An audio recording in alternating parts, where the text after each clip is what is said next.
kasih sayang. Yang mana untuk malam anda semua, Jualan Ramah pada pagi ini dibawakan khas kepada anda oleh Pusat Khidmat Ahli Parlimen Batu Pahat di bawah pimpinan Yang Berhormat Tuan Abdul Waqaf, Ahli Parlimen Batu Pahat, dan juga bersama-sama dengan Kementerian Perdagangan Dalam Negeri dan Kuasa Hidup Cawangan Batu Pahat yang mana memantau perjalanan Jualan Ramah pada pagi ini.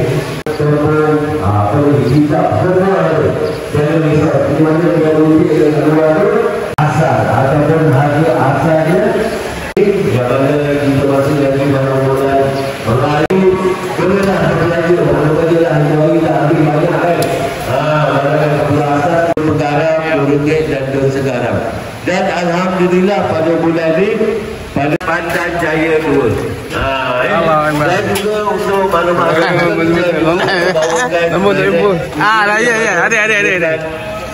pemeriksaan kesihatan yang mana promosi 3 paket RM10. Siap troli hanya digunakan 2 sahaja. Siap satu barang hanya 3 sama-sama. Siapa titik berita itu? Okey, terima kasih kepada anda semua. Jadi sebenarnya dulu kita buka sesiapa yang nak buat pemeriksaan kesihatan penduduk-penduduk sekitar ini orang kalau ada satu yang masih belum tahu kita ada pada sini kat sini dia ada orang dan silakan ini orang kopi dengan harga lebih murah.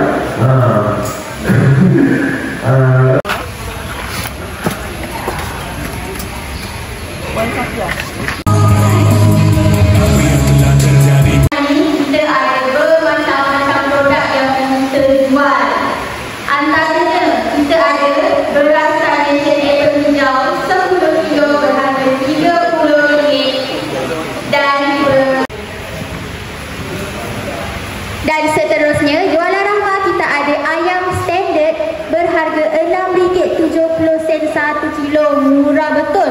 Kalau dekat kedai harga dia RM8 ke atas. So kalau korang tak beli ayam kat sini memang rugi betul. Sebab sini memang murah sangat.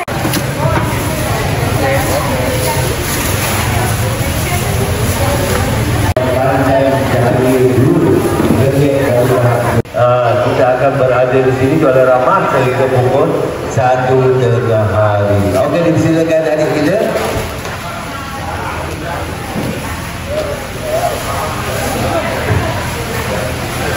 Jenis brand berharga RM30. Sama ni.